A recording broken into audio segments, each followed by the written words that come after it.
평소 AI로 어떤 업무를 하시나요? 유튜브 영상 편집이 될 수 있겠고요. 제일 시간 많이 쓰는 부분이 이미지 찾고 스크린샷 찍고 다운로드 받아서 오는 거거든요. 그런 업무들을 AI한테 먼저 시키고 있고, 프리미어 프로랑 연동해가지고 AI가 거기다가 영상들을 다 올릴 수 있게 만들어 놨어요. 블로그 글들을 써가지고 작성하는 것도 AI가 하고, 그거를 발행까지도 자동으로 할 수 있게 이미지랑 뭐 제목이나 이런 것도 다 붙여서 올라가도록, 월에 10개 정도 발행하면 되게 많이 발행하는 편이었는데 요즘에는 30개에서 뭐 많으면 50개까지도 발행량이 좀 늘고 있고요. 정규화가 된다면 100개, 200개도 될 수 있겠죠. 요즘 GPT 5.5 출시되고 클로드 성능이 어떻고 코덱스가 어떻고 하는 말들 많이 들어보셨을 텐데요. 근데 회사에서 쓰려고 가져와 보면 대체 뭐부터 해야 되는지, 또 이게 실제로 효과는 있는 건지 전혀 알 수 없는 경우가 많은데요. 그래서 대표님들이 보통 일단 결제부터 해보자 해서 직원에게 GPT나 클로드 끊어주고 한두 달 쓰다가 결국 안 쓰게 되시는 경우가 정말 많으시더라고요. 지금 저희는 10인 미만 기업을 위해 시스템을 제작하고 있잖아요. 그 과정에서 대표님들이 많이 얘기해 주신 게, 대체 AI를 어떻게 회사에 써요? 이런 질문이 진짜 많았거든요. 95%의 회사에서 AI 도입에 실패하는 이유, 이거에 대해 좀 얘기를 해보려고 해요. 저는 공여사들에서 CX 리드를 맡고 있고, 공공기관에서 8년 정도 일하고 공여사들로 이직을 했어요. CX 업무를 담당하면서 고객과 가장 가까운 곳에서 이렇게 업무를 하고 있습니다. 오늘 제가 특별한 게스트를 한 분 모셨는데요. 저희 팀에 있는 04년생 달PD님을 모셨습니다. 저는 달PD라고 하고 공여사들에서 2년차 영상 PD로 활동하고 있습니다. 매월 30만 원 이상 AI에다가 돈을 쏟아붓고 있고, 그 과정에서 배운 것들을 회사에다 적용해봤더니 너가 이런 거 좀 맡아볼래? 라고 얘기를 해주셔서 AI 관련 직무들을 맡고 있어요.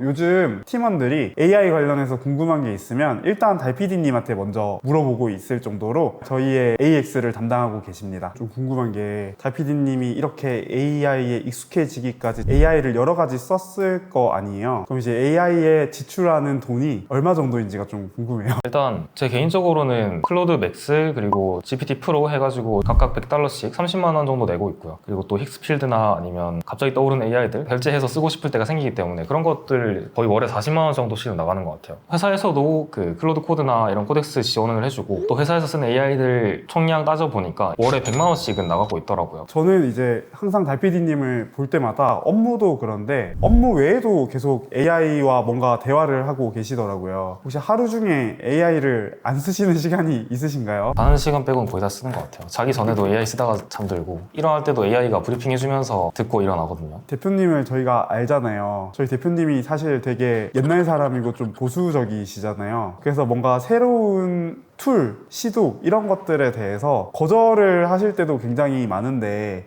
달빈님이 이렇게 저희 조직에 AI를 업무에 적용시킬 때 그런 부분은 없었는지, 혹시 뭐 대표님이 반대하셨다면 어떤 식으로 설득을 했는지. 간단히 말해서 실제로 작업해가지고 갖다가 보여드렸더니 이거 왜 이렇게 갑자기 퀄리티가 좋아졌냐라고 하셨어요. 그래서 사실은 이런 걸 썼다, 지금까지 개인으로 쓰고 있었는데 앞으로 회사에서 지금 지원을 해주면 이런 정도의 퀄리티를 계속해서 찍어낼 수 있을 것 같다 라고 말씀드렸더니 그 자리에서 바로 결제를 해주셨죠. 일단 아까 말했던 영상 편집 같은 경우에는 실제로 유튜브 영상 편집을 하는데 평소처럼 그냥 영상 편집하라고 던져줬을 때 같은 시간 내에 훨씬 높은 퀄리티의 작업물을 줄 수 있다는 걸 보여드린 것 같아요. 그래서 저희 대표님이 MBTI가 S라서 말로는 잘 안 믿으시더라고요. 그래서 만들어서 딱 눈앞에 들이밀면 납득을 하시잖아요. 그죠? 그래서 사실 저도 좀 작년에 비슷한 경험이 있었던 것 같아요. 저는 이제 CX 업무다 보니까 고객 상담을 주로 많이 하게 되는데, 원래는 저희가 100% 사람이 상담을 하다가 채널톡에서 나온 알프라는 이제 AI 상담원 서비스가 출시가 됐었어요. 그때도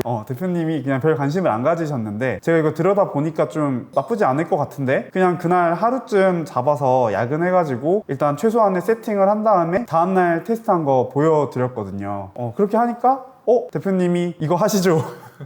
프로토타입이라고 해야 될까요? 첫 시도를 하는데 생각보다 많은 시간이 걸리지가 않더라고요. 달빈님 같은 경우는 약간 설득할 때 한 준비하시는데 시간이 한 어느 정도 걸리셨어요? 그 작업이 성공했다고 해서 그냥 끝이 아니잖아요. 대표님한테 더 많은 작업을 할 수 있었다라고 보고를 하기 위해서는 보고서를 또 쓰기도 해야 되고, 그 과정에서도 AI의 도움을 받을 수 있죠. 그 AI한테 네가 지금까지 작업한 거 싹 다 모아가지고 보고서 형태로 만들어줘 라고 하면은 그 보고서 형태 딱 만들어지고 그걸 살짝 수정해가지고 가지고 갈 수 있는? 그러면 그러면 자체로 이제 앱을 만드셨다고 하셨잖아요. 광고 소재 제작하는 걸 만드셨다고 하셨는데 만들기 되게 어려운 거 아닌가요? 그런 거? 난이도 자체는 굉장히 쉬워졌거든요. 요즘에 바이브 코딩이랑 뭐 이런 거 난이도 자체는 쉬워졌는데 진짜 중요한 건 제품 데이터예요. 제품 데이터가 얼마나 쌓여 있는지에 따라서 퀄리티가 진짜 천지 차이로 나거든요. 제품에 대해서 타겟 고객 정보라든지 아니면 뭐 리뷰 이런 거에 쌓여 있어. 그럼 그걸 다 갖다 넣는 거랑 아니면 그냥 우리 제품은 뭐 이런 건데 해줘 라고 하는 건 너무 다르잖아요. 그런 게 지금 우리 회사 시스템에 다 녹아 있었거든요. 우리가 어떤 경위로 이런 결정을 하게 됐는지, 리뷰는 어떤지, 사람들은 이거 어떻게 평가하는지 다 짜여져 있으니까 그거 그냥 갖다가 복사해서 이거에 대한 제품 이미지를 생성하는 디자인 시스템을 만들려고 해, 아니 웹앱을 만들려고 해 라고 했더니 그냥 하루 만에 빌드가 돼버린 거죠. 그거 그대로 대표님한테 갖다 드렸더니 잠깐만 이거 내가 알던 그런 AI가 아닌데? 비용 지원을 좀 받아냈던 경험이 있습니다.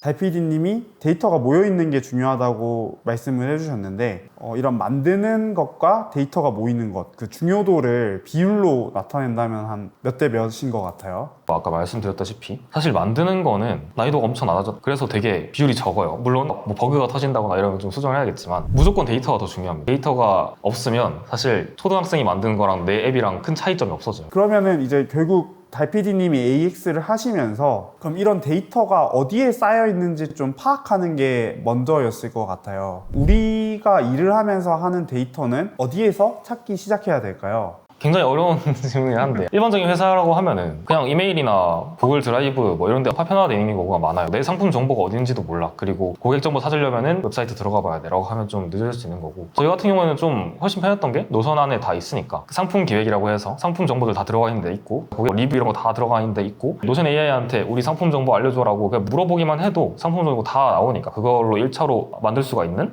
흐름이었어요. 아까 말씀드렸듯이 데이터가 더 중요하다고 했으니까 데이터 부분이 확실히 다 풀리면 만드는 건 너무 쉬운 거죠. 일단 워크스페이스라는 게 하나 있어야 되는데 좀 쉽게 설명을 해보자면 온라인으로 접속이 가능해야 되고 그 접속 가능한 상태에서 구성원들이 실시간으로 수정하는 게 다 보여야 돼요. 협업을 할 수 있어야 되고 보안이나 백엔드 이런 것도 잘 짜여져 있어야겠죠. 그게 공교롭게도 노션인 거라서 노션 추천드리긴 하는데 이거의 조건을 만족하는 게 있다면 다른 걸 써도 되긴 합니다. 그러면 사실 원드라이브나 구글 드라이브도 같이 모아서 쓸 수 있고 실시간 동기화되고 이제 말씀하신 조건들이 맞는데 굳이 노션이 더 좋은 특별한 장점이 있을까요? 노션이 기본적인 구조가 마크다운이라는 구조예요. AI가 잘 인식할 수 있다라는 것만 알고 계시면 되는데요. 일단 예를 들어서 PDF나 HWP 한 컴 파일 같은 경우에는 사람이 읽기는 굉장히 편하지만 AI가 읽기에는 굉장히 불편해요. 그리고 반대로 AI가 잘 읽는 거 코드 뭐 제이슨이나 이런 거는 사람이 읽기가 너무 불편한 거죠. 그 중간점에 있는 게 마크다운이고 하필이면 노션이 또 이 마크다운 기반으로 다 동작을 해요. 원드라이브나 카톡 관리 이런 거의 차이점은 마크다운 파일로 쌓인다는 게 가장 큰 장점이죠. 그래서 사람도 AI도 둘 다 읽기 좋은 게 노션의 좀 장점인 것 같다고 느껴지네요. 그러면은 저희가 이제 작은 회사지만 업무 종류는 정말 많잖아요. 그럼 이 많은 업무들 중에서 어떤 것을 우선적으로 AX로 해결해야 될까? 그 기준이 좀 정하기가 어려운 것 같아요. 실제로 어떤 업무들부터 이거는 AI로 하면은 좀 더 효율적으로 할 수 있겠다 생각이 들었던 업무들의 특징? 우리가 실제로 했던 것 중에서 좀 말을 하자면 블로그 발행하는 걸 좀 예시로 들고 싶은데 첫 번째 기준은 측정할 수 있는 거예요. 예를 들어서 블로그 글 같은 경우에는 한 편 올라가는 게 끝이고 그 글에서 톤 앤 매너나 아니면 글자 수 제한 이런 것도 다 정해져 있잖아요. 성공 기준도 되게 단순하죠. 블로그 글이 완벽하게 이미지를 달고 제목도 잘 완벽하게 달려있고 올라가면 성공. 두 번째 기준은 SOP로 쓸 수 있는가인데요. 왜냐면 AI는 설명한 그대로를 하는 건 되게 잘 하거든요. 근데 설명하지 않고 그냥 블로그 발행 대충 해줘 라고 하면은 어디서 어떤 문제가 터질지 몰라요. 미리 작성된 SOP가 있다면 그 SOP를 토대로 AI한테 이 SOP에서 너가 자동화할 수 있는 게 뭐야? 라고 물어볼 수도 있고 아니면 바로 자동화 해보라고 할 수도 있고 그런 거죠. 블로그 글 같은 경우에는 우리가 이미 내부에서 쓰는 SOP가 있었어요. 사람이 볼 때 글자 수는 몇 자 정도여야 되고 톤 앤 매너는 어떻게 가져가고 또 금지 단어는 또 어떤 거가 있고 그런 거가 다 정해져 있었어서 그대로 자동화가 굉장히 쉬웠습니다. 그러면은 매뉴얼이나 설명서로 만들 수 있는 거는 전부 다 AX가 가능한 업무다라고 볼 수 있겠네요. 네, 그렇죠. 반대로 유튜브 영상 편집 같은 경우에는 좀 어렵긴 해요. 이게 매뉴얼로 짤 수는 없다 보니까 짠다고 해도 엄청나게 많은 방대한 분량을 짜야 될 것 같아서 확실히 자동화하기 좀 어려운 부분. 좀 창의성이나 이런 게 필요한 부분은 좀 힘든 것 같고 인간이 감각이 좀 필요하다. 여기서 이거는 좀 이상한데? 라고 했을 때 그걸 감지하는 로직이 굉장히 AI한테 어렵기 때문에 사람은 그냥 감으로 축적된 데이터를 기반으로 감으로 대충 판단할 수 있는데 AI는 그게 안 되니까. 사실 달PD님 메인 업무가 유튜브 편집도 하나잖아요. 그러면 이거는 시도는 해보셨는데 실패를 하신 건가요? 제가 많이 시도를 해봤는데 얘가 진짜 풀 자동화는 웬만하면 안 될 것 같아요. 물론 풀 자동화 할 수 있지만 그러면 그 정도 거의 한 30점, 40점 정도의 퀄리티가 나와요. 물론 그것도 감지덕지라고 한다면 뭐 할 수는 있겠지만 자막 분절 제대로 안 되고 음성 제대로 안 잘려 있고 숨소리 엄청 들어가 있고 맥락이랑 전혀 안 맞는 이미지가 들어간다던가 아니면 꼭 필요한 내용인데 그걸 잘라버린다던가 하는 거를 방지할 수단이 좀 없거든요. 이 사운드가 이 화면에 어디 부분에 들어갈지에 대한 맥락을 전달하기가 너무 어려워요. 그게 한두 포인트면 모를까. 영상 편집할 때는 뭐 300개, 400개의 포인트에서 그런 판단들을 다 해야 되는데 AI한테 그걸 맡기면 좀 쉽지 않은 거죠. 언젠간 또 가능하겠죠? AGI가 오면 되지 않을까요? 서프로님도 아까 얘기하신 CS 관련 알프 쪽에서 자동화를 한번 하셨던 걸로 기억하는데 이거에 대한 얘기도 좀 궁금하긴 하거든요. 전 다른 분야라서. 근데 저도 사실 달PD님이랑 비슷한 것 같아요. 뭔가 쌓인 것들이 있었기 때문에 좀 쉬웠던 것 같고 예를 들어서 저는 작년에 이 회사에 입사해가지고 이제 상담 업무를 맡았어요. 그때는 뭐 AI로 상담을 안 했었거든요. 그래서 손으로 엄청 막 찾아보고 옛날 거 찾아보고 해서 되게 정성스럽게 한 2달 정도를 그렇게 답변을 했던 것 같아요.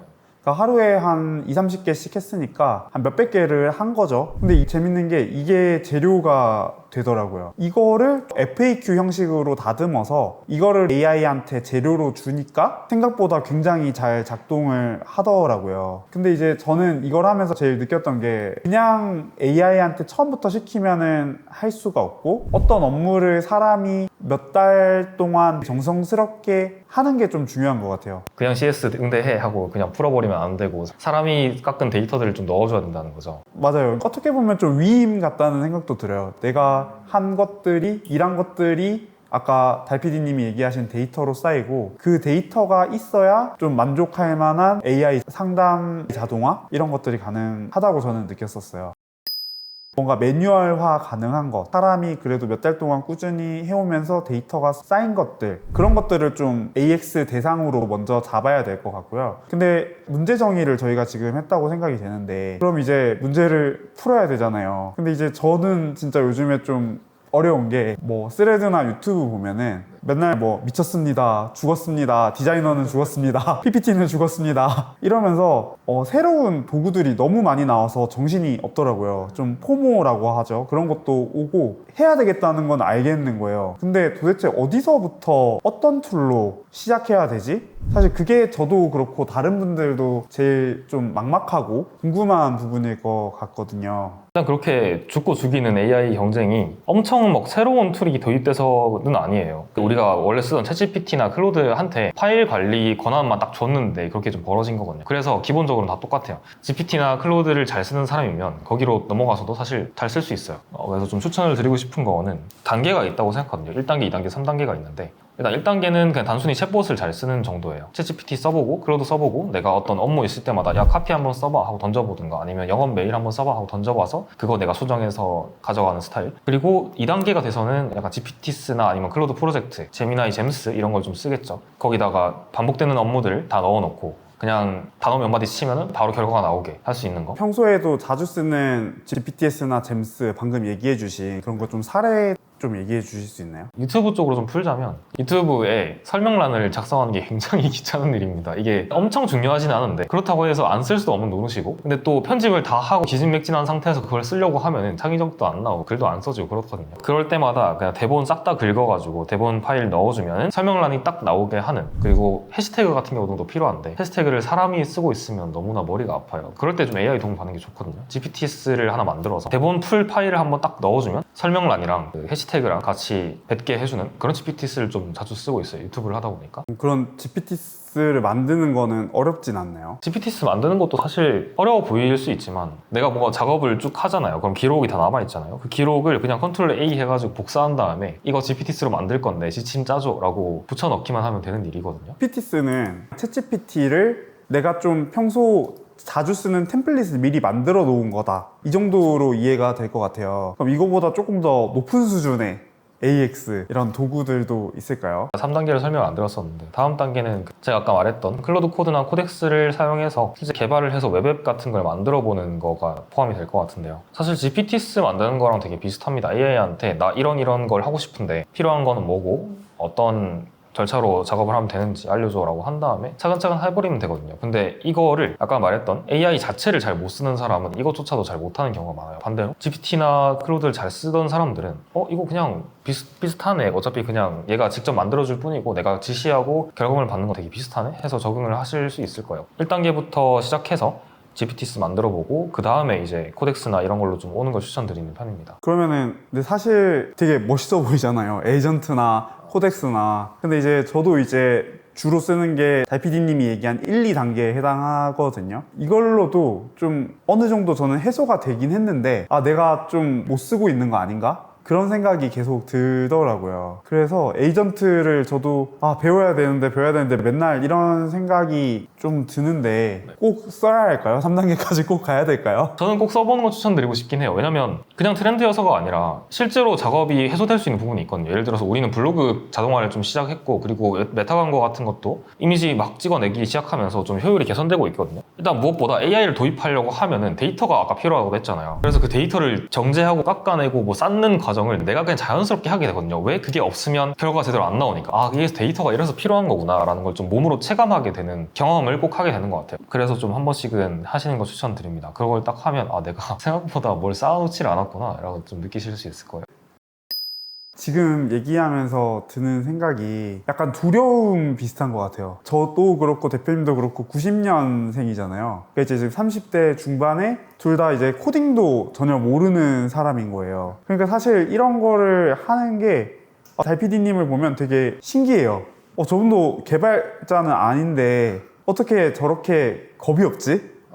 그래서 저는 좀 뭔가 달PD님은 그런 게 좀 무섭지 않았는지, 아니면 그렇게 이거를 잘 모르는 분야인데도 이렇게 시도할 수 있는 그런 동기? 마인드셋?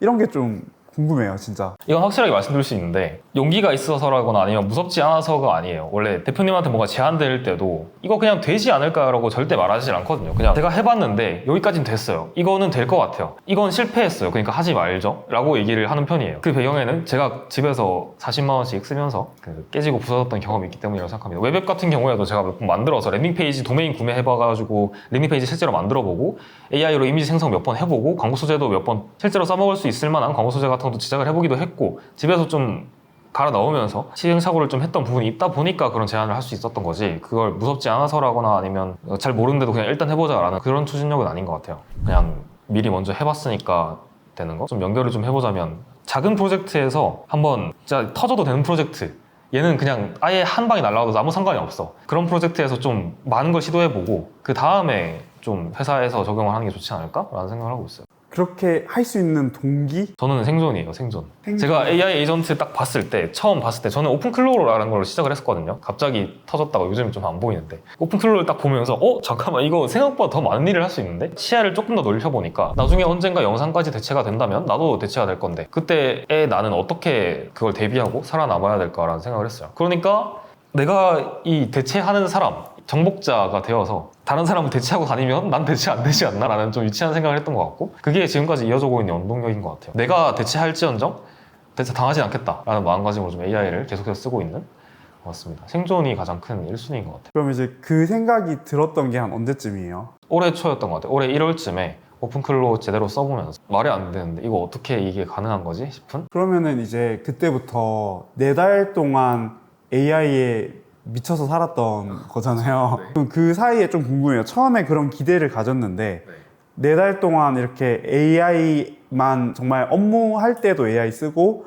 퇴근하고도 AI 쓰고 주말에도 제가 뭐 했냐고 맨날 월요일에 물어보면 AI하고 얘기했다 그러잖아요. 근데 그렇게 4달을 해보니까 진짜 달라진 게 있는지. 직원 입장에서 얘기를 해보면, 이게 대표님은 그렇게 느낄지 모르겠지만 제 입장에서는 보고를 굉장히 잘해줬다고 생각해요. AI한테 맨날 지시를 내리고 하다 보니까 얘가 보고를 왜 이따고밖에 못하지 해서 보고를 짜는 법에 대해서 엄청나게 검색을 해보고 얘가 나한테 어떻게 하면 보고를 더 명확하게 정확하게 정교하게 낼 수 있을까를 계속 고민을 하면서 딸 수밖에 없거든요. 그냥 얘가 일을 못하니까 이 타이밍에 사용자한테 보고를 했으면 좋을 텐데 라는 마음을 가지고 있었는데, 생각해보면 회사에서 딱 왔을 때 이 타이밍에 대표님이 내 보고를 받으면 굉장히 안정감이 들겠는데 싶어가지고 보고를 딱 했더니 되게 보고 잘한다라고 얘기를 해주셨어요. 역지사지로 대표의 마음을 이야기했다.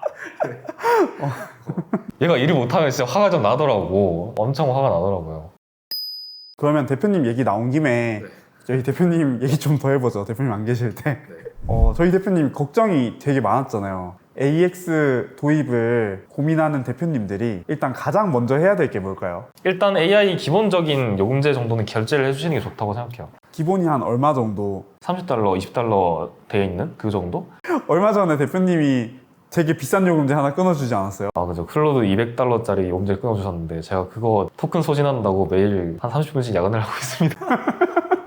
일단 돈으로 요금제를 끊어줘야 직원한테 AI 쓰라고 약간 조질 권리가 생긴다. 그 얘기도 있어요. 그 직원 한 명한테 약간 감투를 씌워주는 것도 좋은 것 같아. 저는 이렇게 감투가 씌워졌으니까, 그리고 저를 위해서 $200 결제를 했잖아요. 근데 회사가 이렇게 분기 교육비 정도의 엄청 큰 돈을 투자를 해줬는데 이걸 안 쓰고 그냥 넘겨버릴 수가 없는 거죠. 그래서 어떻게든 적용하려고 쓰면서 숙련도도 늘고 이렇게 하는 것 같아요. 그러면 좀 일단 2, 3만 원짜리 일단 처음에 끊어주고 이제 달PD님처럼 좀 싹수가 보이면은 $200짜리 그냥 끊어주고 너가 책임자야. 너 진짜 잘한다. 이렇게 약간 좀 꼬드겨가지고 하시는 걸 추천해요. 근데 그 사람 입장에서 되게 이득인 부분이고, 왜냐면 앞으로 AX 쪽은 AX AI 잘 활용한 사람들은 환영받을 인재가 될 테니까 부추겨질 만한 사람이 있으면 좀 부추겨가지고 같이 AX를 좀 해보는 게 좋지 않을까. 그 사람한테 $200 지어주면 뭐든 어떻게든 자동화를 좀 하긴 할 겁니다. 어떻게든. 저도 이렇게까지 할 줄 몰랐는데 좀 여러 가지 하고 있고요. 대표님들 입장에서 그런 고민도 들 수 있을 것 같아요. 얼마 전에 어떤 신입이 프롬프트를 되게 잘 만들었대요. 제미나이로 이미지 만드는 걸. 근데 그거를 이제 상사가 너 것 좀 공유해줘 했는데 이제 그분 입장에서는 좀 억울했던 거죠. 그러니까 자기는 퇴근하고 막 강의료 끊고 자기 돈으로 요금제 끊고 해가지고 공부해서 만든 프롬프트인데 이거를 왜 공유해줘야 되지 피해가지고 이제 상사가 화가 나가지고 막 인터넷에 글을 썼던 거잖아요. 근데 사실 근데 저희 조직에도 어떻게 보면 있을 법한 일이었는데 왜 저희는 그런 일이 안 벌어졌을까요? 저희는 근데 대표님부터 먼저 나서가지고 이런 프롬프트 좋더라, 아니면 이렇게 지시하면 엄청 좋던데 하고 막 저희한테 알려주시고 또 다음날에 해보고, 또 저희 쪽에서도 대표님한테 이렇게 하면 되게 좋던데요 라고 말했을 때 대표님이 진짜 좋다, 이거 내일부터 다 쓰자, 당장 쓰자, 이렇게 하면서 되게 반겨주는 그런 좀 공유하는 분위기가 원래 있었기 때문에 좀 자연스럽게 이런 것도 넘어왔던 게 아닐까 싶어요. 물론 막 억지로 칭찬해주라 이런 뜻은 아니지만, 뭔가 프롬프트 잘 짜서 왔어, 뭔가 결과가 되게 좋아, AI 잘 쓰는 것 같아, 그러면 칭찬도 좀 해주고 그런 문화가 좀 필요하지 않을까. 그러니까 좀 약간 작년이었나? 막 경쟁 붙듯이 막 팀챗에 이거 만들었는데 막 서로 자랑하고 써보세요 하고 그런 분위기가 저희는 좀 있었던 것 같아요. 뭔가 이런 분위기를 만들 수 있는 그런 건 좀 있을까요? 자연스럽게 된다라고 하기에는 좀. 어떻게 보면 딱 처음에 대표님이 이제 GPT 유료로 딱 끊어주면서 이제 그라운드 룰처럼 딱 선언을 하는 것도 괜찮은 방법이 아닐까? GPT 끊어줄 테니까 좀 우리 프롬프트 같은 거 좋게 나오는 거 있으면 공유 좀 하자, 이런 분위기? 너무 강압적이면 또 안 돼. 그리고 저희 조직은 사실 그것도 있었던 것 같아요. 달비님 지난달에 보너스 받으셨잖아요. 맞아, 이런 걸 하면은 인센을 좀 주시는 것도 한몫하는 것 같아요. 서프로님도 작년이었나요? 이거 아까 말씀하셨던 알프 이런 것 좀 하시고 그걸로 인센 한번 받으시고 보니까 나도 저거 좀 잘하면 되겠는데 싶은 마음이 들어서 더 할 수 있는 거죠. 그런 것도 또 약간 부차적인 요소로 괜찮을 것 같고요. 근데 또 저희가 이제 너무 대표님 입장만 얘기한 것 같은데 네. 또 어떻게 보면은 부가 업무거든요. 직원 입장에서 반드시 해야 되는 게 아니라 하면 좋은 거, 이게 AX인 것 같아요. 굳이 내가 이거 왜 해야 돼? 나는 그냥 내가 뭐 근로계약서나 업무 분장서에 쓰여 있는 내일만 하면 되는 거 아니야? 이거 굳이 뭐 혜택이 있는 것도 아닌데 받은 만큼만 일하면 되지. 그럼에도 왜 AX를 해야 될까? 직원 입장에서도 저희 한번 얘기 한번 해보죠. 그냥 단지 직원 입장에서 보는 게 아니라 이 사업체 자체가 좀 유지가 되어야 내 직업도 유지가 되는 거잖아요. 그 관점에서 봤을 때 이 AI를 안 쓰고 있으면은 다른 회사, 경쟁자 회사에서 AI를 쓰고 훨씬 더 많은 일을 한다든지 해가지고 우리 회사를 잡아먹을 수 있는 거 아닌가? 라는 생각도 들고, 그것 때문에라도 조금 관심은 좀 가져야 된다고 생각해요. 저도 약간 그런 거 있는 것 같아요. 뭐냐면은 작년에 제가 계속 얘기 나오는 상담 자동화를 하면서 좋았던 거는, 저는 사실 대표님이 상담하라고 뽑은 사람인데 뭐 상담도 중요한 일이지만 이제 비교적 단순한 업무잖아요. 근데 이걸 자동화하고 나니까 다른 업무를 할 수 있게 되더라고요. 아까 저희도 얘기를 했지만 매뉴얼이나 설명서 있는 업무는 자동화를 하면은 그걸로 제 가치가 좀 올라간다는 생각이 들더라고요. 단순 반복 작업은 AI가 해줄 거니까 고가치 업무를 좀 할 수 있고. 그쵸. 그러면은 사실 제가 뭐 직원이지만 그래도 조금 더 주도적으로 일을 할 수 있는 환경이 된다?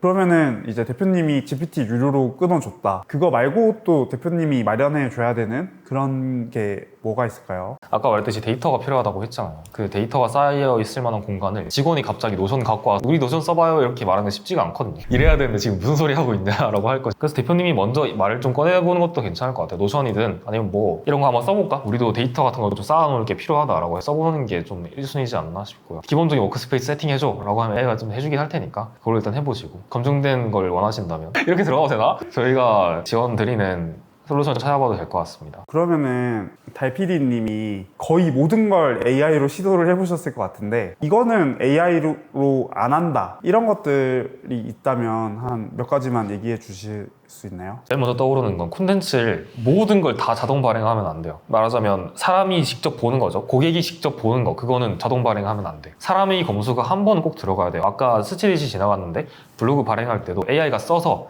그걸 우리가 사람이 직접 눈으로 보고 판단을 해서 이거는 안 되고 이거는 안 되고 이거는 되고 하면서 검수를 먼저 거치고 나서 업로드가 되거든요. 절대 이거 그냥 하루 종일 돌아가는 24시간 공장이 되면 안 돼요. 콘텐츠에 대해서는. 고객사나 아니면은 파트너사에다가 이메일도 자동 발송을 딱 해버려. 그러면 우리가 뭔지 모르고 이메일을 발송하는 게 되잖아요. 상대방 입장에서 조금만 AI 잘 쓴 사람이면 다 티가 나거든요. 그냥 이거 AI로 썼네 해서 좀 신뢰가 깎일 수도 있고 실제로 금액적인 타격이 올 수도 있기 때문에 웬만하면 사람이 눈으로 보는 거 상대방이 눈으로 볼 것 같은 거는 완전 자동화는 하지 말아라. 하지만 그 과정에서 반복 작업들 리서치 같은 거 아니면 글 검색하는 거 이런 것들은 다 할 수 있죠. 내가 보는 거기 때문에. 사람이 계속 필요한 영역들을 얘기를 해주셨는데 그 기준을 어떻게 잡으면 좋을까요? 이거는 맡겨도 되고 이거는 사람이 해야 된다. 제가 생각하기로는 우리 회사 내부에서 쓸 거면은 전부 다 자동화해도 된다고 생각해요. 뭐 발표 자료 만드는 거, 회의록 만드는 거 그냥 우리끼리 볼 거니까 상관없잖아요. 근데 외부로 나가는 거는 꼭 한 번씩 검수를 해야 된다고 생각을 해요. 이제 B2B 고객사들한테 나가는 메일은 100% 손으로 쓰거든요. 손으로 나가는 거 그리고 그게 잘못됐을 때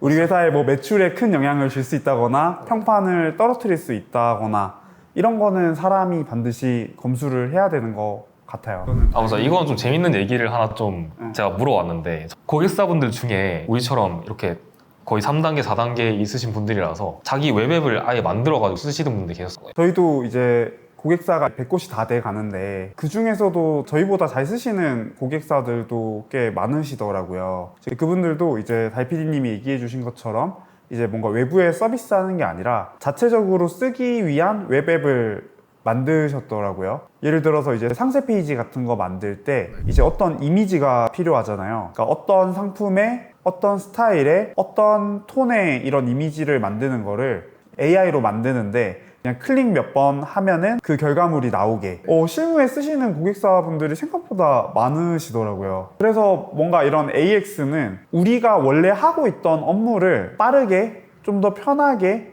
낮은 비용으로 할 수 있게 해주는 것 같아요. 작년에 좀 저는 너무 불안했거든요. 왜요? 이게 이제 CS를 하라고 뽑았는데 합사하고 2달 만에 그 CS 업무의 80%를 자동화해버린 거예요. 본인이 본인을 좀 먹어치우셨네요. 원래 하루에 한 6시간 정도 그 업무를 했어요. 근데 하루에 6시간 하던 게 2시간이면 끝나는 거예요. 집에 갈게요 할 수는 없으니까. 그죠? 이 4시간이 생겼는데 대표님도 내가 업무 자동화해서 시간이 적게 드는 걸 알아. 그럼 이제 내가 뭔가 내 일감을 못 찾으면은 나는 이제 월급 루팡이 되는 거잖아요. 대표님이 아는 월급 루팡. 내가 잘리는 거 아니야? 이게 잘리진 않더라도 뭔가 뭐 연봉 인상률에서 조금 낮은 평가를 받거나 이런 걱정이 들 수 있잖아요. 그래서 계속 새로운 업무를 막 찾았던 것 같아요. 내가 할 수 있는 건 뭔가 내 회사 내에서 존재 가치는 뭐지? 하면서 이제 계속 그런 고민을 했던 것 같아요. 달민님은 계속 원래 하던 일을 자동화를 하고 있잖아요. 그래서 이제 내가 하던 일들이 AI로 대체되고 있는 걸 실시간으로 겪고 계신데 거기에서 겪는 좀 두려움이나 불안함이나 이런 거는 없어요? 저는 좀 콘텐츠 직무에 있다 보니까 불안함이 좀 덜한 것 같아요. 콘텐츠는 사실 같은 퀄리티라고 한다면 양이 많아지면 무조건 좋거든요. 효율화가 됐어. 나는 같은 퀄리티를 찍어낼 수 있어. 그러면은 그걸 2배, 3배, 4배 찍어내는 걸 계속 해버리면 되기 때문에 압박은 좀 덜하지 않나 싶기도 하고, 그리고 추가적으로 제가 AX 리드잖아요 지금. 그 직함이 되게 어색한데 아직도 제가 계속 AI를 공부하고 이렇게 퍼뜨려주는 한 제 자리는 계속 있을 거라고 생각이 돼서 그렇게 압박은 들지 않는 것 같아요. 해야 되는데 못하고 있는 일이 엄청나게 많거든요. 대표님이 이거 하면 어떻겠어 해가지고 중요한 일이긴 해. 근데 중요하고 긴급한 업무가 더 많기 때문에 그걸 하느라 지금 업무를 다 못 쳐내고 있어요. 그 업무를 AI가 저를 대체하게 된다면 그 대체하는 건 놔두고 그 못한 업무들을 더 할 수 있지 않을까라고 생각해요. 단적인 예로는 유튜브 주 1회 하던 거를 2회, 3회 이렇게 늘려갈 수도 있을 거고, 아니면 퀄리티를 엄청 높여 막 영화 같은 걸 만들 수 있어. 그렇게 될 수도 있을 거고요. 서프로님 생각은 또 어떠신가요? 근데 저도 달PD님 얘기를 듣다 보니까 작년에는 B2C 고객과 관련된 업무를 했는데 요즘은 그 업무를 안 하는 대신에 B2B 업무를 하게 된 것 같아요. 저희가 이제 비즈노션 런칭하고 나서 B2B에서는 상담으로 이런 대체가 좀 힘들더라고요. 그래서 예전에는 리소스가 없으니까 이제 안 하거나 포기를 했었다면은 이제 AI가 제가 기존에 하던 업무의 리소스를 가져가 버리니까 이제 예전에 못 하던 새로운 업무를 할 수 있게 된 것 같아요. 해도 하면 좋은 일들이 쌓여 있는데 항상 미뤄뒀던 일들이 실제로 하나씩 당겨져서 하게 되는 경험을 하고 있는 것 같아요. 그래서 저 어제 그런 뉴스도 봤거든요. 이제 클로드가 월스트리트 1년차 이제 애널리스트를 대체하는 뭔가를 만들었다 이런 얘기를 하더라고요. 근데 그게 실제로 대체할지는 모르겠지만 근데 이제 주니어들이 원래 하던 일들이 다 대체가 된다는 느낌은 있는 것 같아요. 뭔가 단순 자료 조사라든지 매뉴얼만 보면 뭐 별 지식이 없어도 할 수 있는 일이라든지 이런 거는 사라지고 오히려 시니어 쪽으로 인력 수요가 좀 늘고 있다. 저는 근데 좀 회의적이거든요. 대체가 된다라고 하는 게 신입을 안 뽑는다기보다는 그런 역량을 가진 신입을 좀 뽑겠죠. 옛날에 엑셀이 처음 나왔을 때 엑셀을 잘 하는 뭐 마케팅 직원을 그거 우대사항으로 넣어요. 그런 건 할 수 있겠지만 그냥 엑셀이 도입됐다고 해서 마케팅 직원은 절대 안 뽑습니다 라고 안 했던 것처럼 AI도 사실 그런 부분일 것 같아요. AI 능력이 좀 있는 신입, 그냥 AI랑 좀 많이 놀았다 이런 애들을 좀 모으지 않을까, 신입으로 그런 애들 뽑지 않을까? X 같은 데 보면 실리콘밸리에 AI를 알기만 하는, AI를 많이 갖고 놀았다는 이유만으로 채용된 애들도 되게 많고 그런 사례들이 좀 나오더라고요. 근데 실제로 요즘에 채용 공고 보면은 그 뭐 마케터를 뽑든 뭘 뽑든 이제 AI 관련해서 뭐 CLI 뭐 LLM 사용 가능 우대 이제 이런 게 진짜로 이제 한 줄씩 들어간다고 하더라고요. 그냥 효율성이 올라갔다 뿐이고 실제로 우리가 해야 될 일들은 그냥 그대로 있지 않을까. 그러면 어떻게 보면 저희 같은 직원들 입장, 뭔가 직장을 구하는 사람 입장에서는 뭐 따야 할 자격증, 공부해야 할 직무 분야가 하나 더 늘었다고 볼 수도 있겠네요. 자격증보다는 포트폴리오라고 생각이 돼요. 내가 뭐 예를 들어서 AI로 자동화 유튜브 채널을 막 해가지고 구독자 10만 명을 모았어요. 그럼 엄청난 포트폴리오가 되는 거죠. 자동화를 돌렸다고 할지라도 유튜브 10만 찍었다 라고 하면 되게 좀 한번 흥미가 가고 같이 일하고 싶은데 싶을 거니까. 저도 그 생각 들더라고요. 달빈님 요즘 AI로 날아다니는 거 보면서 이제 달빈님 이제 이직할 때 되게 오퍼 잘 받을 것 같은데 어디 가실 거예요? 근데 이직은 사실 되게 개인적인 이유로 못 할 거예요. 왜냐면 제가 회사에서 거리가 한 1km 이내거든요. 8시 50분에 나와도 9시에 출근이 가능해요. 이런 회사를 찾기가 쉽지 않아. 저는 그래서 이직을 안 할 것 같아요. 여기 이제 박제되셨으니까 이직 안 하시는 걸로. 10m 이내 회사가 있다면 고려는 해보겠습니다.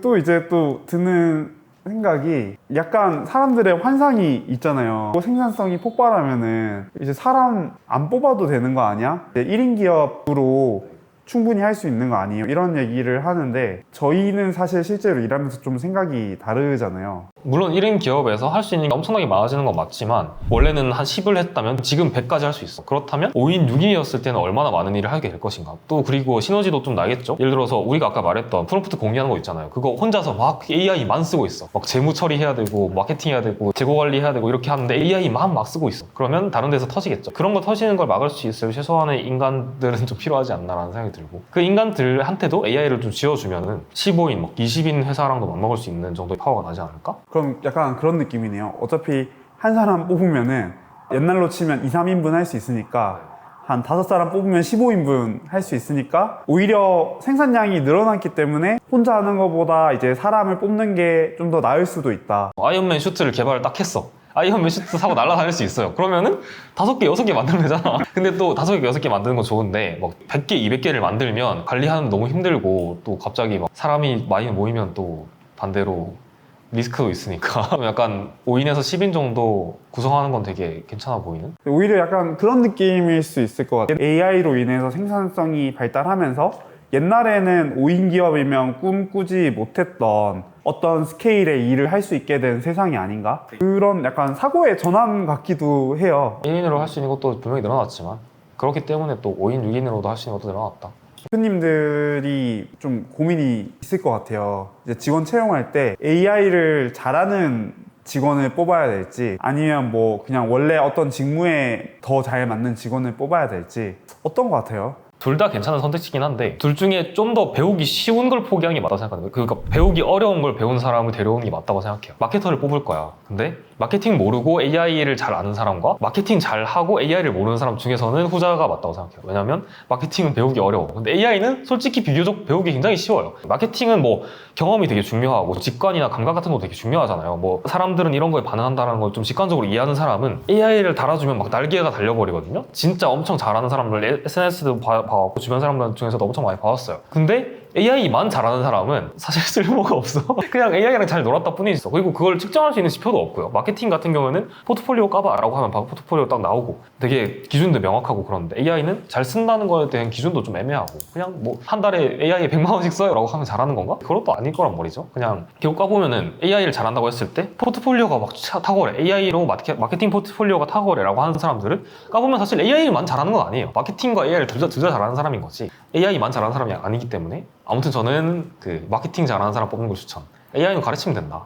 공여사들 유튜브 구독하면 된다. 앞으로 AI 팁 좀 올라갈 거니까. 근데 저는 이게 거짓말이 아닌 것 같은 게 아까 또 잠깐 얘기했지만 달PD님이 올해 1월부터 AI를 좀 본격적으로 공부를 했거든요. 근데 이제 4개월 만에 완전 뭐 전공자 수준은 아니지만 일반인들이 볼 때는 진짜 와하게 진짜 실제 실무에 비용을 아껴주는 이런 웹앱도 실제로 만들고 이런 수준까지 왔단 말이죠. 그리고 정말 필요한 AI 기본 지식은 한 몇 달 정도면은 익숙하게 또 배울 수 있는 것 같아요. 맞아요. 극한이 진짜 어려운 거지. 사실 회사 실무에는 극한까지는 필요 없어. 그냥 우리가 뭐 70만 원 들던 걸 막 3만 원으로 줄여줘. 이것도 엄청 큰 발전이잖아요. 엄청 큰 비용 절감이고. AX 리드 달PD님이 추천하는 AI 도구 몇 가지만 추려서 추천해 주시면 많은 분들이 좀 도움이 되실 것 같아요. AI라고 하면은 GPT, 클로드, 제미나이 이제도 딱 떠오르잖아요. 걔네들끼리는 사실 성능에 큰 차이가 없어요. 걔네들 중에서는 뭘 쓰든 똑같아. GPT스 있고 제미나이는 잼스 있고 클로드는 프로젝트 있고 사실 다 비슷비슷하거든요. 다 잘하고 똑똑해. 근데 굳이 비교를 하자면 걔네랑 노선 AI 쪽을 좀 비교를 하고 싶어요. 이 강대국 3사랑 노선 AI를 좀 비교를 하고 싶은데 노선 AI는 약점이랑 장점이 굉장히 뚜렷하거든요. 장점은 데이터가 이미 쌓여있는 상태에서는 얘네를 그냥 발라버려요. 노선 페이지는 진짜 기깔나게 다 읽거든요. 얘가 다 읽고 뭐 3개월 전, 뭐 1년 전 자료들 다 갖고 와요. 데이터가 쌓여있는 기업에서는 이것만큼 강력한 게 없어요. 예를 들어서 나 지금 연차 몇 개 있어 하는 간단한 질문부터 우리 비즈니스 연혁 같은 거 싹 다 추출해가지고 내와줘 라고 해도 하거든요. 그리고 뭐 상품 지식에 대한 것도 내가 웹앱을 만들어야 되는데 상품 지식에 대한 걸 좀 필요해서 우리 상품 지식 예를 들어서 뭐 1과 3에 대해서 싹 다 모아서 한 페이지로 작성해줘 라고 하면 그것도 다 하죠. GPT 같은 경우에는 우리가 공여사들이고 1과 3이라는 걸 판매하고 있는데 이거에 대한 고객 반응은 막 이렇게 해서 얘기를 해줘야 돼요. 하지만 노선 AI는 그런 게 없고 반대로 장점이 있으면 단점도 있어야겠죠. 그게 없는 상태에서는 쓸 이유가 없어요. 데이터가 없는 상태에서 노선 AI는 아무 쓸모가 없고 데이터가 있는 상태라면 노선 AI를 추천하고 데이터도 없다. 나 진짜 AI 어떻게든 쓰고 싶다라고 한다면 그냥 GPT 가는 거. GPT 같은 거는 그때그때 우리가 자료나 파일을 따로 넣어줘야 되는데 이제 저도 이제 실무에서 쓰면서 좋은 게 저희가 맨날 노션 하루에 10시간씩 켜놓고 일하잖아요. 실제로 노선을 켜놓고 일을 하죠. 옆에다가 켜놓고. 그럼 이제 일하면서 내가 따로 뭔가 쌓을 필요가 없이 자연스럽게 쌓이고 그 계속해서 착착 쌓여가는데 그거를 기반으로 이제 계속 대답을 해주니까 그게 너무 편하고 좋더라고요. 아까 말했던 AI의 고질적인 단점인 그 메모리 같은 부분이 좀 어느 정도 해결이 되는 거죠. 원래 메모리가 좀 잘 되려면 누군가는 한 명이 관리를 해야 되거든요. 그 메모리가 쌓여있는 공간을 관리를 해줘야 돼. 근데 그게 굉장히 귀찮잖아요. 회사에서 그걸 쓴다고 하면 쓰다 보면 자연스럽게 좀 쌓이고 뭐 자연스럽게 메모리 관리가 되는. 팀 단위로 노션을 쓴다. 회사나 업무에서 AI를 쓴다면은 저도 사실 개인 노션도 따로 요금 내고 쓰지만 팀 노션에서 쓸 때 노션 AI를 훨씬 많이 쓰게 되더라고요. 요런 정도 차이는 다 아시는 분들도 있을 거고, 다음 단계인 이제 직접 웹 앱을 개발한다거나 이런 걸 하시는 분들은 이제 코덱스나 클로드 코드 이런 거를 좀 고민을 하실 텐데, 두 개가 어떻게 다른지만 짧게 한번 얘기해 주실 수 있나요? 일단 퀄리티로 보면은 둘 다 90점은 무조건 넘은 거예요. 100점 만점에. 클로드가 99점이고 코덱스가 한 91점 정도 돼요. 코덱스가 살짝 뒤져 있는데, 반대로 코덱스는 $200 내면 진짜 일주일 동안 24시간 켜놔도 다 쓰질 못합니다. 엄청 넉넉하고. 클로드 같은 경우에는 $200 내도 뭐 일주일에 한 3일쯤 뻗어버리는 사용량 차이가 좀 있어가지고, 웬만하면 클로드보다는 코덱스에서 시작하는 거 추천드립니다. 막 공부하고 실험하고 막 이렇게 배우는 단계에서는 코덱스가 확실히 망가뜨리기도 하고 이렇게 하면서 배워야 되기 때문에, 배우는 단계에서 그냥 사용량 제한 많은 코덱스가 훨씬 더 유일할 거라고 봐요. 코드를 더 잘 짠다 뿐이지 사실 LLM이랑 얘기를 하는 거기 때문에 너무 겁먹진 않으셨으면 좋겠습니다.